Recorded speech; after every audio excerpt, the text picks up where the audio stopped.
I'm the entrepreneur officer at Leeds. I cover a couple of campuses there.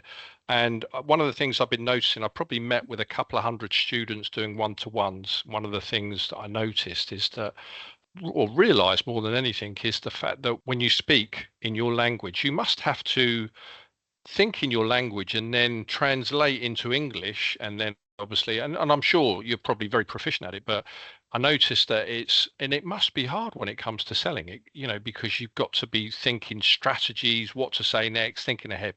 So I've kind of pieced together some things which I'm hoping you'll find of interest. If there are any questions, feel free to stop me as I go along. But yeah, let's give it a go and see where it goes from there. I believe that Roma spoke in April, and she was speaking about branding. And also Tom spoke in March, and his was CV building. And interestingly enough, I think Roma, she touched on body language, which I'm going to do a little bit tonight. And also Tom touched on speaking using your first language, which again, I'm going to be touching on tonight as we mingle and talk about sales and pitching and, as we kind of navigate that bit. But yeah, so I'm hoping this will be a good addition and a good add-on. So normally I've done this in a few classes by now. So this is the first time I've done it online. Roughly how many different languages do we have in the room? And I'm assuming we've probably got maybe 4 or 5. In the classroom I was in, there was about 12 different languages of people who spoke more than one language. And my thought on all of that is it's so taken for granted that you just assumptively speak English. And I think what you don't realize sometimes is that's pretty amazing. That's actually pretty impressive. The fact that you have your own language that you speak and you speak English as well. I mean, the Brits sometimes are a little bit lazy when it comes to, because they just assume everyone must speak English, but that's not the case.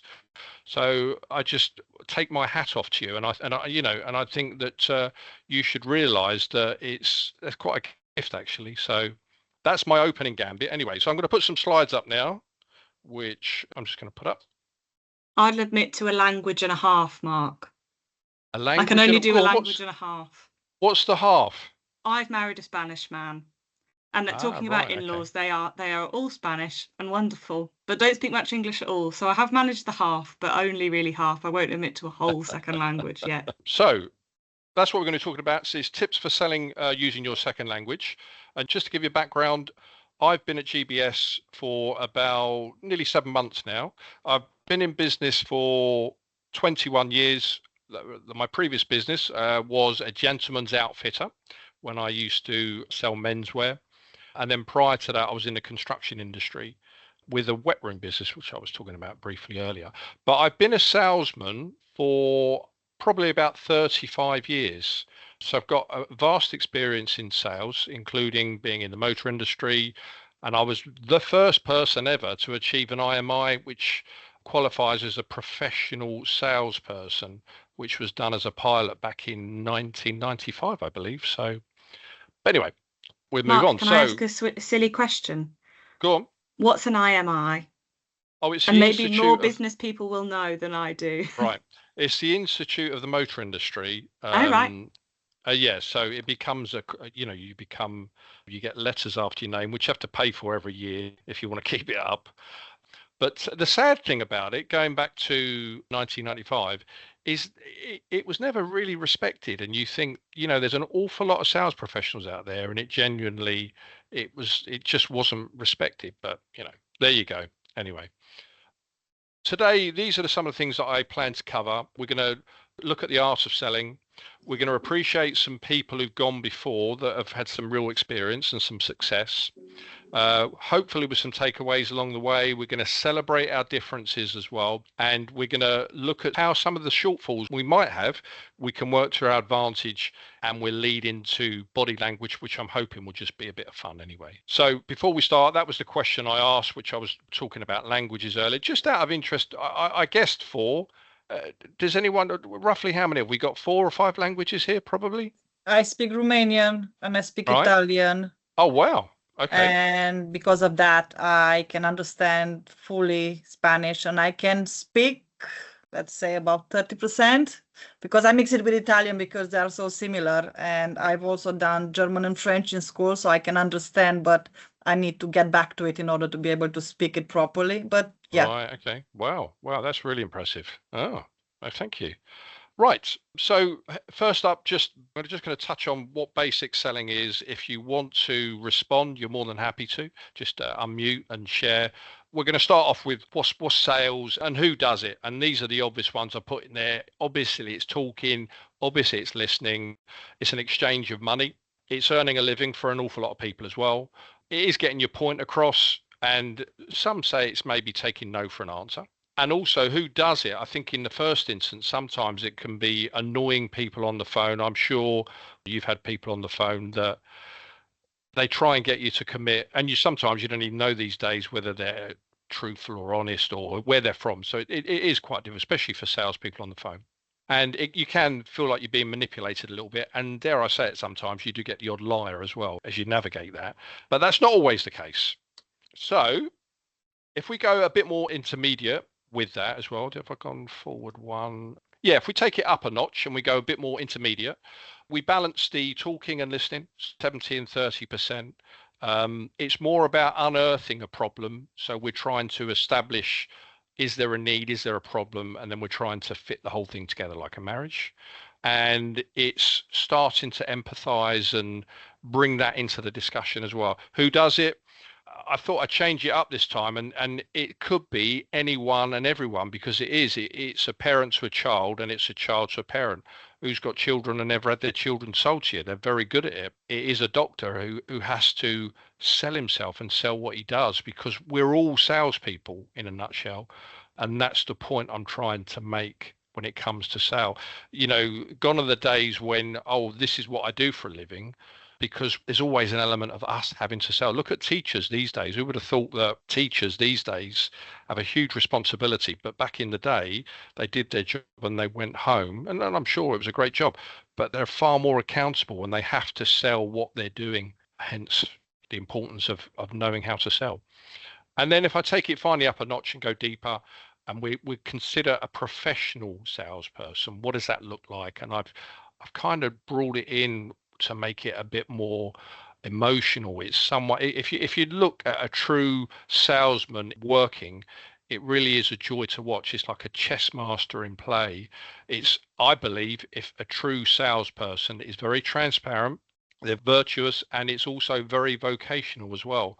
And it's something to be proud of. I mentioned earlier about having that IMI, but back in 1999, I had to sign a birth certificate for my first child. And if I'm being honest, I had to put down that I was a car salesman, and I was embarrassed. And I don't know why I was embarrassed, but I look back at it and realized, you know what, actually, you should be proud of the fact that you are selling for a living, because especially if you're doing it professionally. So I'm just trying to give it merit and get people to understand that people who are professional salespeople, they're very good at it, and it's not all about trying to nick a buck off of you. It's people genuinely who want to see a need and provide a good service that goes with it. It's also more about the listening and it's less about the talking as you get more and more experience with it.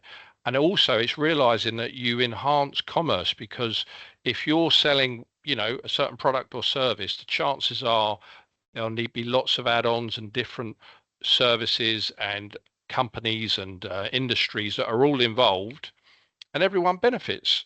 So, just because you might sell, I don't know, carpets for a living, and you think, I'm only selling carpets, but there's an awful lot of people behind it on both sides. Right. Next slide.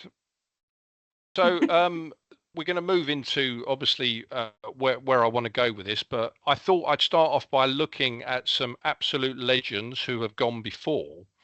And these people, I think you'll find, are quite interesting. Before I do that as well, I don't know if anyone's heard of tall poppy syndrome. The reason I brought that up is because particularly the British and the Australians, and I believe New Zealanders as well, love seeing someone succeed or building them up to huge success, and then they love cutting them down and watching them fall, which is a real shame.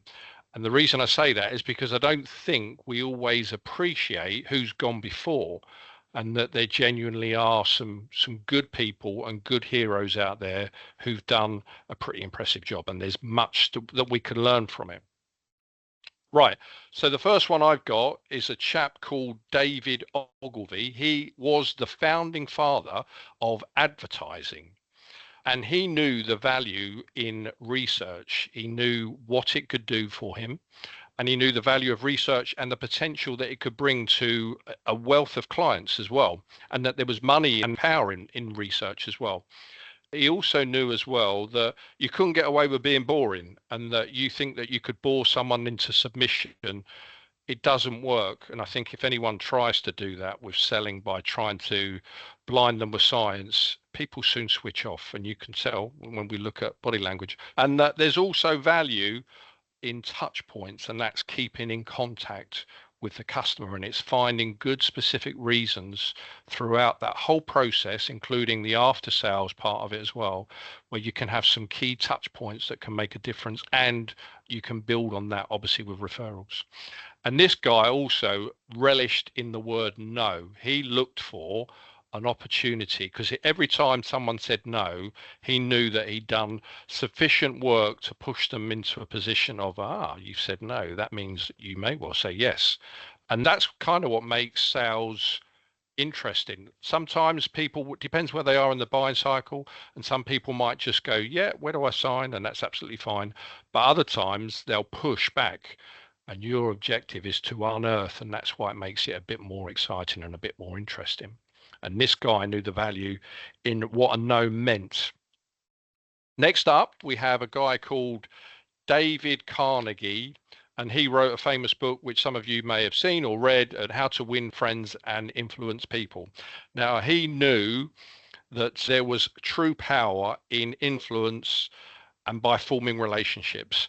And he knew the value in making people feel important. If you look at it as an example of like a pitch, when you're pitching to someone, or even let's say meeting someone for the first time, is that one of the best ways that you can pitch or meet someone for the first time is, instead of talking about you and what you do, is you talk about them.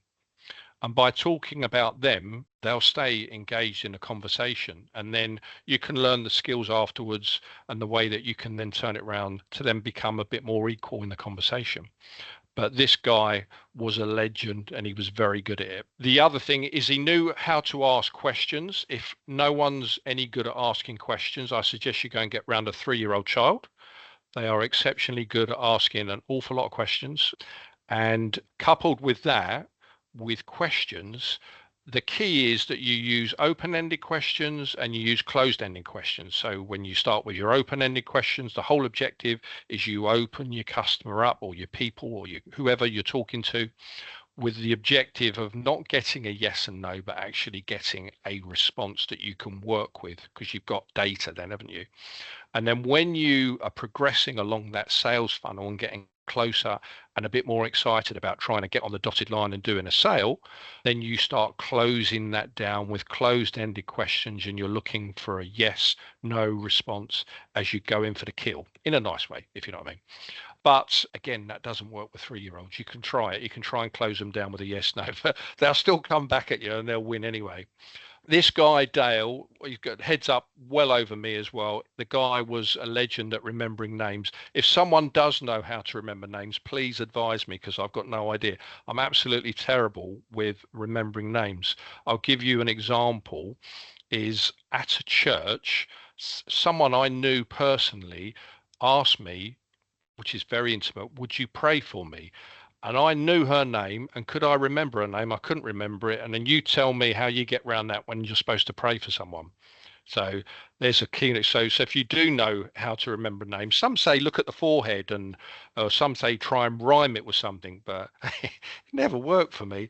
And and there's a lot of importance in the value of a name. And if you get it wrong, I was in a very nice office just off of Park Lane in London many years ago, and I was shadowing this sales guy, and he sat there trying to sell some office furniture to this guy in this office, and he had a very nice office, and he kept referring to him in the wrong name.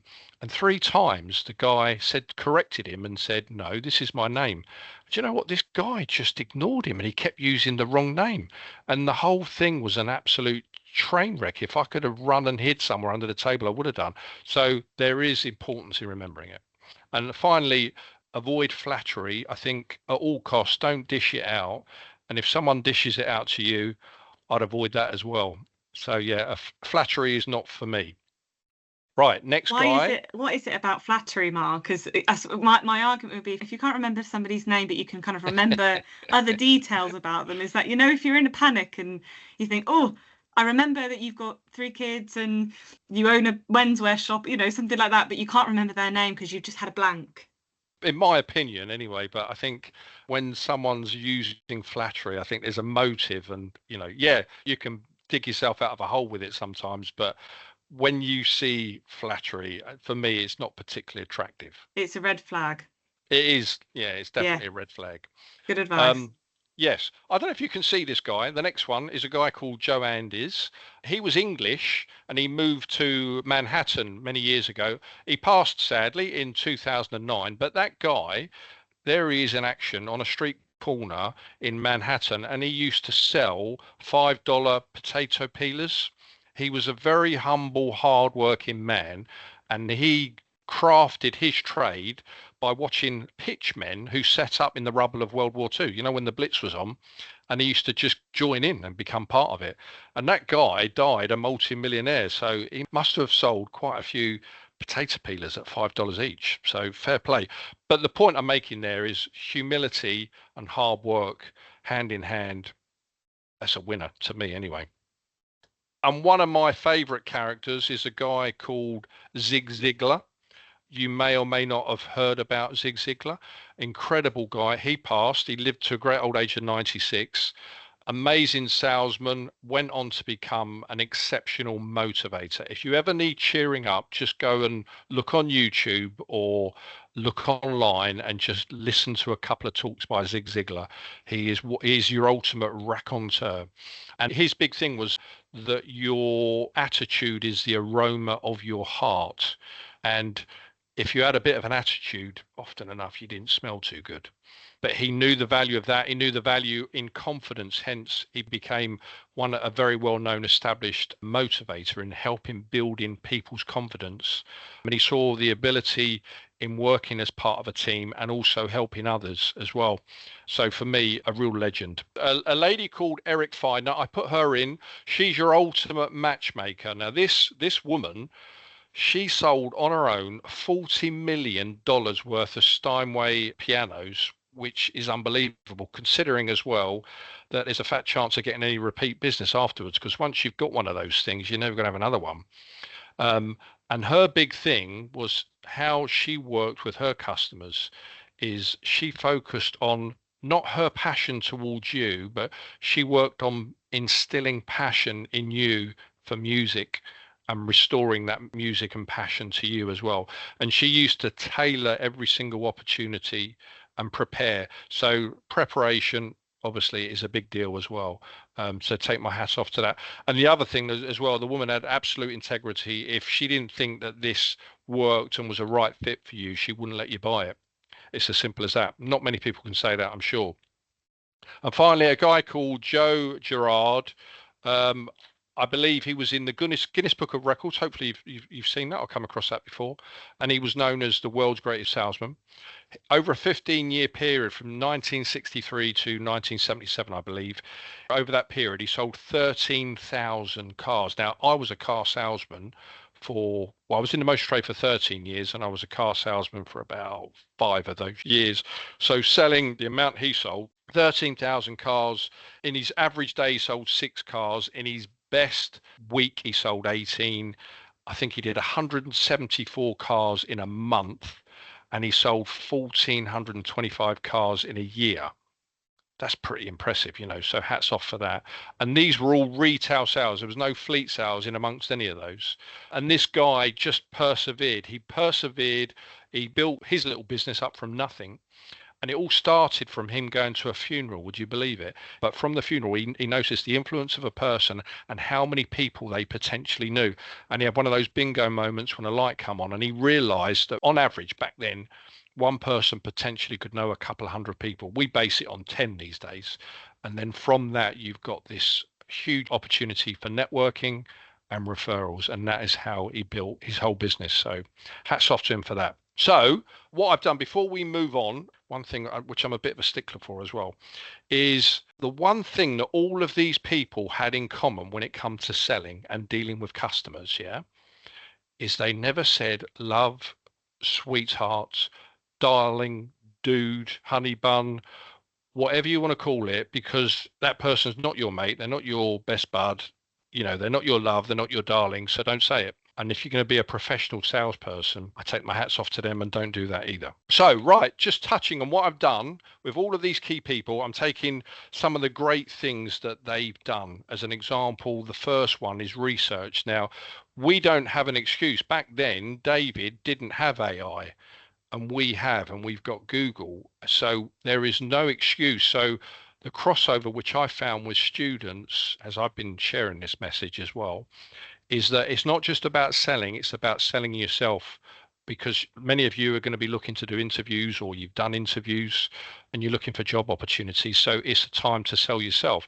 So if you are going to do that, then do your research and find out who you're meeting with, and a little bit about the ethos of the company that you're going to, and you'll be head and shoulders above the rest of the candidates just based on doing that. Don't be boring. I know not everyone can be windswept and interesting, but there's no need to be boring. You can take interesting key points and you can turn it into value as well. Hitting the numbers is important if you are a salesperson. I know that, but for me, it's more about the quality, not the quantity, but making sure you follow up and lead through after that. Because if there's no activity going on behind the scenes, you'll just dry up anyway.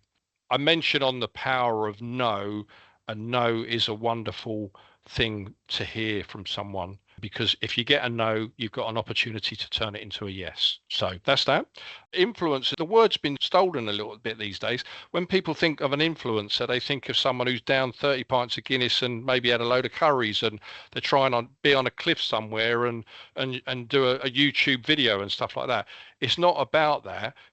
There's power in influence, and you can genuinely influence people with what you've got to share and what you've got to say, and unearthing a pain point or a problem in order to solve that as well, as an entrepreneur or as a salesman.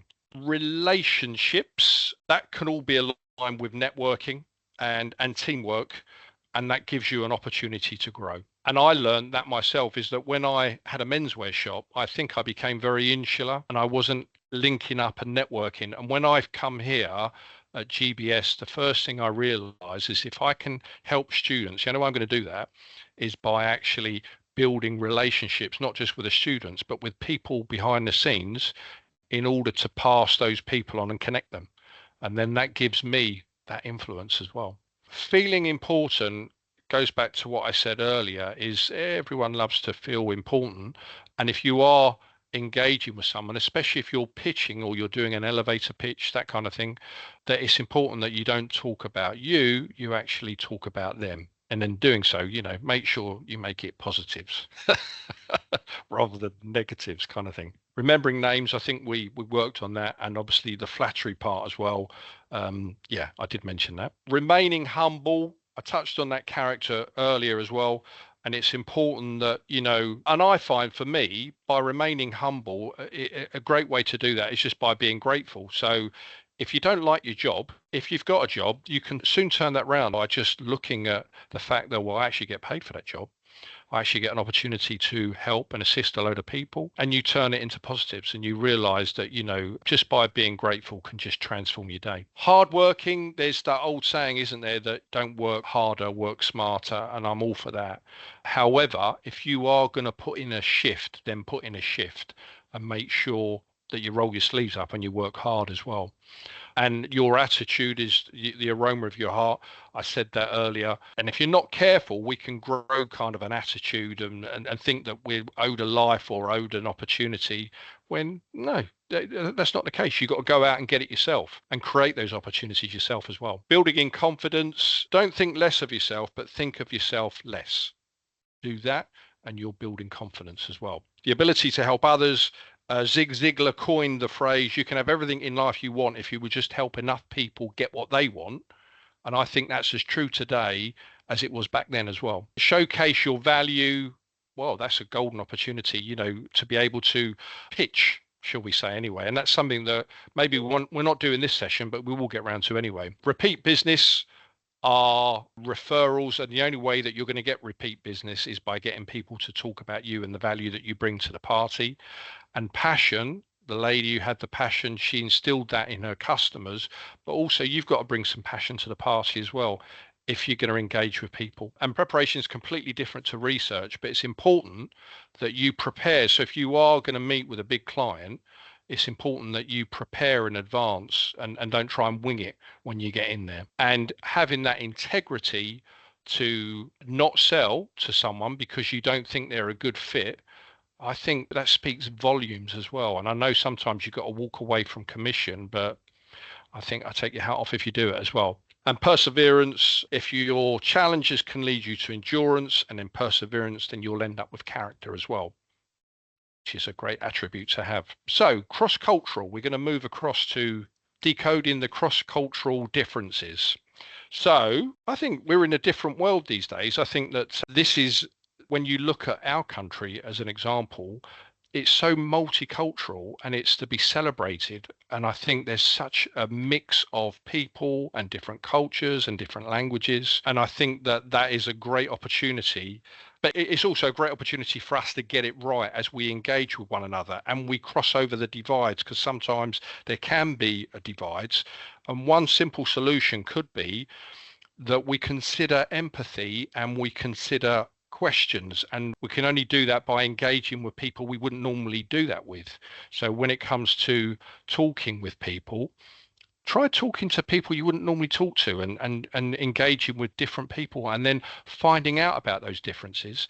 And I think the world would be a better place if we did that as well. So as an example, looking through the eyes of when it comes to selling as well, I put here, as we look at cultural differences, if we take someone who's French and a British person is trying to sell to them, what we have to be careful of is, are we looking at that person through the eyes of our cultural norms, i.e. being British? And that's why you've got to bring to the table the differences in our culture and understand it. And that will make a huge difference when it comes to selling and when it comes to selling yourself and looking for job opportunities, because you'll be engaging with different people from different cultures and completely different backgrounds. So rather than looking at it through a lens of I am, I don't know, English or Spanish or whatever, try and see something different and try and engage that way. Just as an example anyway. So I've got some example of cultural differences, which we're going to lead through, and then we're going to go into body language as well. So as an example, I'm going to have to read some of these because there are a few notes here. The Japanese, as an example, they love negotiation and they love the value of negotiation. And one of the ways they do it is through the power of silence. Would you believe? They call it harage. It's loosely translated. It means stomach art, but it's communication with people without using words and relying on non-verbal cues, which I find totally fascinating, which will lead us into body language. Yeah. Punctuality. Now, an obvious one to me, I believe, but some of the students help me with this as well, is I put as an obvious one that German people are known for their punctuality and they're very on time, rigid with it. But I was led to believe that Romanians are like that as well. And I believe Hungarians, unless someone can correct me otherwise, but this is what the students are telling me. That's true. I'm That's Romanian. True. Yeah. Right. Okay. Well, that's good to know. And they're really a stickler for timekeeping, whilst in other countries, like Latin America, they kind of deem that turning up late is almost like a sign of status, which again, is a cultural difference. The exchanging of gifts. Now, what I'd normally do, look, but I'd pass you some gifts there. Look, I'm passing them there, but I'm not in the classroom, am I? But the Americans appreciate, but do not expect a gift when you meet and exchange. But the Chinese are almost offended if you don't bring a gift to the party. Work-life balance, just out of interest, I don't know if anyone wants to answer that, but as a work-life balance, one, do you know what it is, and who's any good at it? I'm terrible at it. Not good at all. Not good at all. Any tips on that? That's another one that we should do a workshop on. I'll give you my tip, right, which really helped me. Now, I'm a family man, and when I worked for a family business for 15 years. And one of the things I realized is that my two colleagues, I was a director in the company, and the other two directors, they had a problem with me leaving at 5 o'clock. But I used to turn up early, and I used to, as I said to you, if I put in a shift, I'd put in a shift as well. And for many years, they undermined my thought on my work-life ethic. And I really had a problem with it. And I was trying to work out why I was feeling like this. And then one of the things I realized that really helped me is when I went home, my wife, often enough, she used to go out and work in the evening because we had young children. And then I would roll up my sleeve because I had 3 young children, and I'd put in another shift then. So I'd be doing the dishes and cleaning up and getting them ready and getting them all off to bed and stuff like that before I could fall in a heap. Mark, and it will you admit which job was harder? Yeah, I know exactly what job was hard. Yeah, definitely mums all the way. And what it made me realize, though, and it really helped me, was I do put in a shift just as much as anyone else, but I choose to go home. So, and one thing I've brought in as my work-life ethic is that I'll put in a shift when I'm there, but when it's time to go, I'm going to go. Unless if there's some additional work and that happens sometimes, you've got to do it. But ultimately, go. And when you do go home, sometimes I'd cycle or drive, but I used to get to a certain traffic light or a certain sign in the side of the road about half a mile from home. And then I used to cut it all off and think, right, I'm done now. I'm not bringing anything home from work, and I'm just going to be dad and husband, if that helps anyone. But examples here of work-life balance, and some people don't like that. The Canadians are very good at it, right? So only 3.3% of the population hang around. They're on their toes. Once they've done a shift, they're gone. Whereas in Mexico and in Turkey, they tend to hang around, and 25% of them hang around and they'll be at work far too long. So what I'm saying, in essence, is get your balance right and make sure you do it. Even studying, guys, is that, put in a shift, and if you're going to study, set a time and do it. But once it's done, go and be yourself. Aslan, did you say that you were a Turkish background? Would you agree with that if you found that to be common in Turkey? Yes, I would actually. Yes, because people, if they enjoy the work, they tend to, stay around and, do chit chat and all that, if they got nothing better to do. Yeah, it's correct actually. Yeah, I'm from Turkey, and that's tend to be happening quite a lot. Yes. So there's a bit of a social element to it as well, kind of more socializing with your colleagues. Yes, definitely. Because they usually, when they finish work, if somebody's finishing an hour later, they will hang around and then they'll wait for that person, and then they'll go out for a meal or drink or walk around. Because in Turkey, life goes on 24 hours, not like UK. Oh, wow. There are places, you can go have a drink, listen music, and there is loads of different things you can do before you go home. And people like enjoying themselves rather than working like a robot. You know what I'm saying? Yeah. And that's a cultural difference to be celebrated as well. Do you not think? Right. I think that's a great cultural difference that just you've highlighted there, really. That's right. Yeah, there's totally different way of life. Just moving on in terms of differences as well, is look at your counterpart as well. Is that one of the things that we don't do is consider what our counterpart is thinking, and look at what's an acceptable behavior. Should you, as an example, email past business hours? So do you send a text to someone on a Sunday, and is that person offended because you sent them a text? Or did you send that text on the basis that you expected them to reply the same day or to reply on Monday assumptively? But it's finding that fine line and that balance. So that's all part of these cultural differences.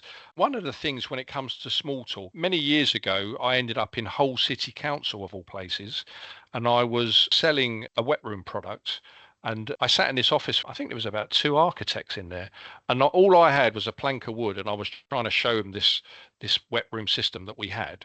And the point I'm making here is how to think on my feet. I knew about Hull City Council, and I knew about the guy I was going to meet.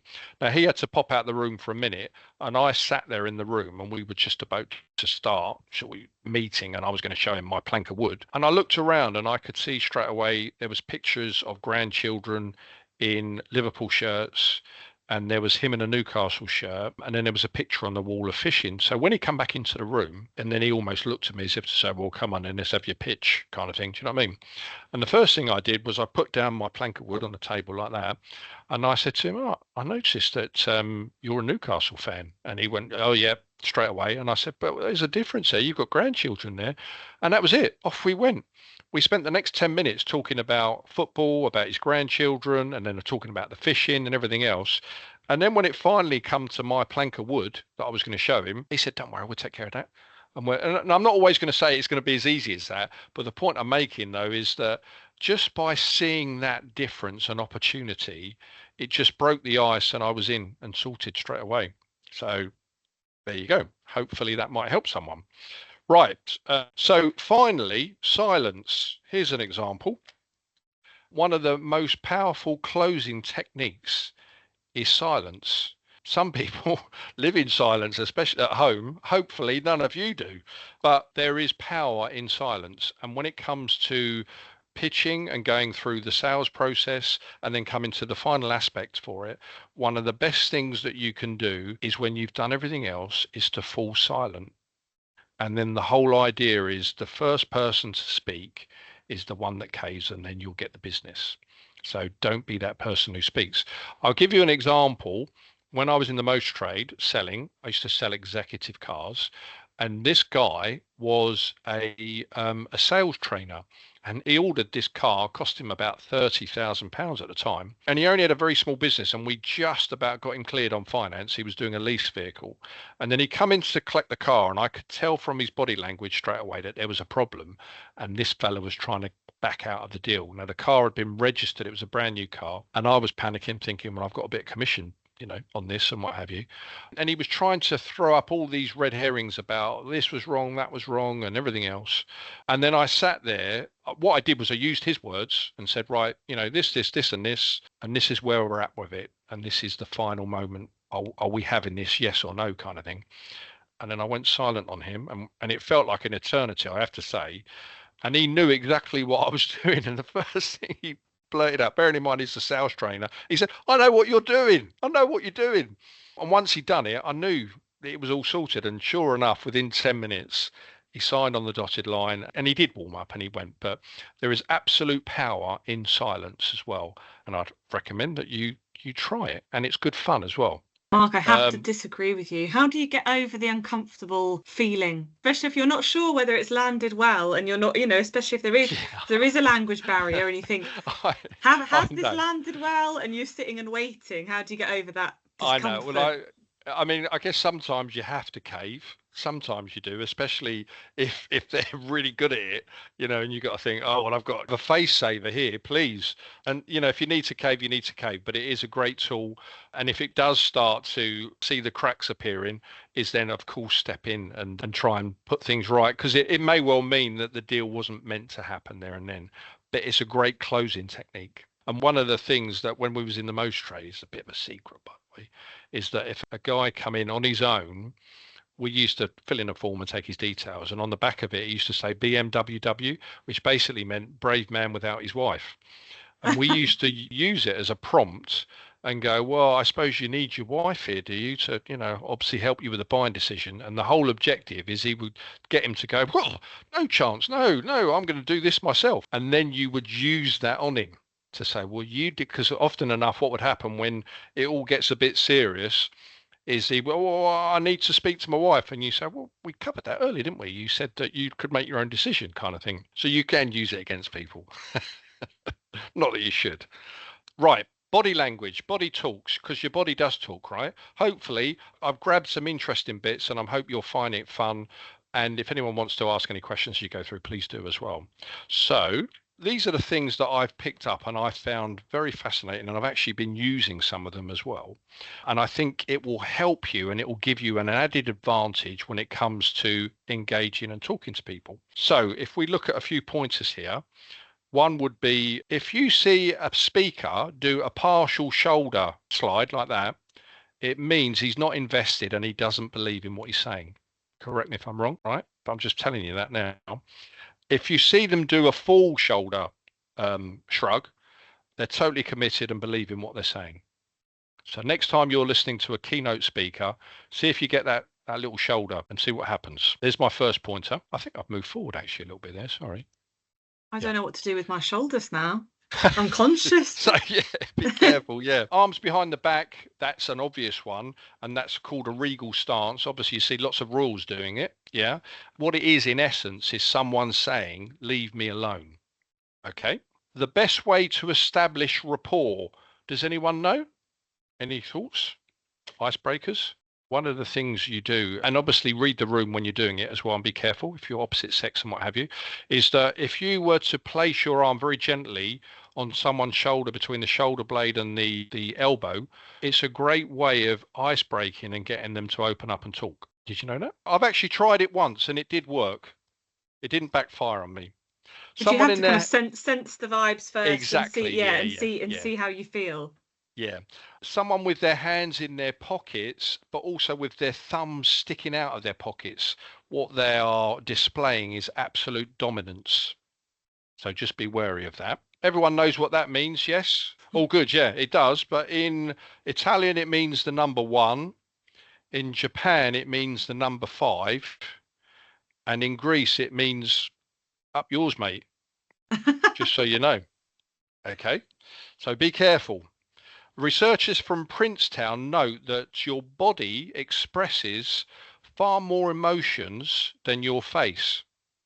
That's a fact. When it comes to our eyes dilate when we like something and they constrict when we don't like something. One of the most offensive gestures that is used across the world that people really don't like is the finger point. They actually genuinely don't like. I know Lord Sugar does it all the time, doesn't he? It's genuinely people find it offensive. Nodding your head in Greece and Bulgaria and Turkey actually means no. Did you know that? The hang loose sign, that means cool, yeah, in Hawaii. But in Mexico, it means you're getting the beers. Did you know that? Some of the common lying gestures. Does anyone know any common lying gestures? I'll give you some of the. You've got the mouth covered. Like looking into the corner of a room, looking left or looking right or something I've heard before. Yeah, I think that's one. Footballers do it, but I think they do it for a different reason, is they cover their mouths. So people tend to cover their mouths a little bit. They nose touch as well if they're not telling the truth. They tend to nod quite a lot as well when they're talking. They eye rub. They ear grab as well at the same time. They neck scratch. They tend to pull their collar quite a little bit as well if they're not telling the truth. There's an awful lot of blinking. There's an increase in blinking, and they put their finger in their mouth, which I wouldn't do anyway. But these are key things that you can pick up on when people are trying to give you information, and often the case they're not telling the truth. During discomfort, men are prone to touching their face while women tend to touch their necks. Has anyone heard of the term isopraxism? Anyone heard of that? It's mirroring. Has anyone ever used mirroring before? I love that. It's a really interesting subject. So from a salesperson's point of view, the way that you can use it is that if you've got someone that you're engaged with and they're being a bit frosty and their arms are crossed and their legs are crossed and they're sitting down, obviously, then the way that you can mirror that is you start off by sitting with them, sitting opposite them in their sphere of influence there. And then what you gently do is you gently mirror them by crossing your arms, and then you gently mirror them by crossing your legs as well. And then the great thing, as you engage and you're conversing and you're taking more lead in the conversation, you can then lead them by removing your body cross in both areas, and they will copy you in sync. I'll give you an example of that. Is I went on an isopraxism training course in the south of England somewhere. It was in a hotel, and we were in the bar and we'd done this day's training course. And back then you could smoke in pubs and public houses.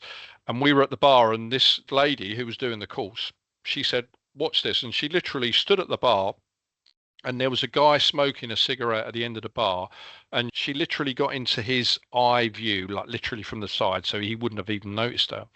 And as he was smoking, every time he took a drag on his cigarette, she put her pen to her mouth, and then she kept doing that. And then she just kept copying him a few times. And then eventually she got her pen and she stubbed it out on the table. And as soon as she did that, he followed and he put his out. So it does work, and it can be a great tool. And I've used it as an example. Really, if someone's being aggressive towards you, instead of being aggressive back, you kind of engage gently and softly. And what you do is you kind of gently mirror their body language, what they're offering up to you. And then you lead it by gradually disarming, and then they'll follow suit. So that one's quite an interesting one. Women have a wider range of peripheral vision than men do. That's a fact as well. Crossed arms and crossed legs genuinely mean that someone is emotionally withdrawn from the conversation. And proximix, does anyone know what that means? That's your bubble. We all have our own little personal bubble that we have. And one of the things to take into account is someone lives in an urban area, they're okay with having a smaller bubble. But if someone's from a rural background, they like plenty of space, so don't step into my bubble scenario kind of thing as well. And finally, these are just a few things that you can try. If you close your mouth and then just use your tongue and you wipe it around the inside of your cheeks in your mouth and across your lips while your mouth is closed, it releases endorphins in your body, and it actually just cheers you up. So try it and you'll find that it actually genuinely works, especially if you're a bit stressed or whatever. It's worth trying. It actually gently works. Puffing, exhaling and puffing out is almost puffing out the pressure that you're feeling. And if you're in a stress state, it can just bring you down a notch or two and just do enough. Leg cleansing, and I've tried this a few times. I did this before we started talking, is you literally just take your hands and you rub it up and down your legs. Footballers do that sometimes just before they're going out on the field. And it's just a way of just pacifying your mood, and it just kind of helps you just come down a few notches. Smiling is a good way. You can smile yourself into happiness. Try it. It works. Power posing. Now, I've been really mean there. I think see that power posing there. That is the Conservative Party, and they'd heard the value in power posing. It's a bit mean, I know. But power posing, genuinely, if you're going to engage and talk with someone, and I don't know, maybe you're going to talk on a stage or something like that, but by you standing in the mirror and using your power pose, it just helps you kind of almost, it's not about creating a persona, it's actually stepping into your purpose and what you're about to do. There is a difference. And a good way to learn body language, if you're genuinely interested in that, is watch your favorite soap on TV, turn the sound off, and then just try and work out what's going on, and it will help you understand what's going on when it comes to body language. Listening to music, your body and your heartbeat gets into sync with the music you're listening to. So if you're into heavy metal, well, good luck with that one. So try and find something that's going to calm you down a little bit, and that will genuinely help as well. And laughter, I bet you don't do enough of it. We laugh as adults 15 times a day, and children 400. So up your game. Okay. All of that, listen, it was a bit of fun and what have you, I know. But the whole idea was to celebrate our differences and to recognize and understand that we all have different cultures and different backgrounds. But let's try and meet in the middle somewhere and have a bit of fun. There's been some selling techniques, which I hope you found of interest as well. And a lot of this will move on to pitching. And then maybe another session, we can look at pitching. And one of the things I like to do is look at the reverse pitch and turn that into the actual pitch itself. And that's a good way of getting a good understanding of what the person in front of you is looking for, if that helps. So thank you very much for listening. I hope you found it of interest, and I wish you all the best. Thank you so much, Mark. That was fab. You. Pleasure. Thank you. Thank you for coming, everyone. See you at the next one.